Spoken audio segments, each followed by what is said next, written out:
मित्रांनो, जिल्ह्यातील शेतकऱ्यांना एप्रिल, मे तसेच ऑगस्ट महिन्याची नुकसान भरपाई ही जाहीर झालेली आहे। जवळपास 100 कोटी 68,12,000 रुपयांचा निधी हा जिल्ह्यातील शेतकऱ्यांना वितरित होणार असल्याची माहिती समोर आलेली आहे।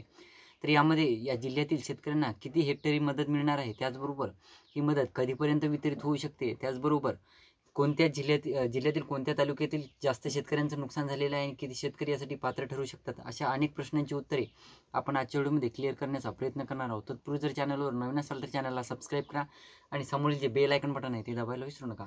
तर नमस्कार मित्रांनो, मी राजसूर्य, स्वागत आहे कृषीमॅन यूट्यूब चॅनलमध्ये। मित्रांनो, एकंदरीत बघायचं झालं तर आपण आज ज्या जिल्ह्याविषयी माहिती घेणार आहोत तो जिल्हा म्हणजे सोलापूर जिल्हा। तर सोलापूर जिल्ह्यातील बऱ्याच शेतकऱ्यांचं मोठ्या प्रमाणात नुकसान झालेलं होतं। तालुका वाईज बघायचं झालं तर उत्तर सोलापूरमध्ये जास्त प्रमाणात नुकसान ग्राह्य धरण्यात आलेले आहे आणि यामध्ये जवळपास एप्रिल, मे, ऑगस्ट महिन्यातील नुकसान भरपाई ही मोठ्या प्रमाणात असल्याची माहिती समोर आलेली आहे। आणि यामध्ये जवळपास एप्रिल, मे आणि ऑगस्ट या तिन्ही महिन्याची नुकसान भरपाई अगोदर सांगण्यात येतं, म्हणजे मे आणि जवळपास एप्रिल आणि मे मधली नुकसान भरपाईचे जे पंचनामे आहे ते ऑलरेडी झालेले होते। 2 महिन्याचे पंचनामे झालेले होते आणि ऑगस्ट महिन्याचे जे नुकसान झालेले होते त्याचे देखील पंचनामे हे होतच आलेले आहेत जवळपास।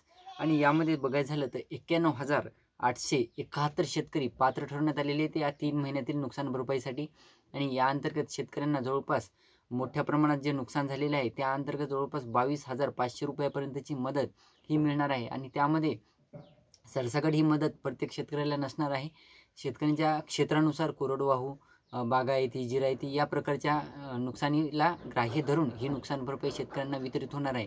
म्हणजे एकंदरीत बघायचं झालं मित्रांनो, नुकसान भरपाई तुमची ज्या पद्धती असेल त्या पद्धतीने तुमच्या खात्यावर या रकमा वितरित होतील। डीबीटीच्या माध्यमातून EKYC वगैरे कंप्लीट झाल्याच्या नंतर तलाठीमार्फत पंचनामे झाल्यानंतर जवळपास तुमच्या याद्या तयार होतील आणि याद्या तयार झाल्याच्या नंतर ही नुकसान भरपाई तुमच्या खात्यावर वितरित होऊ शकते।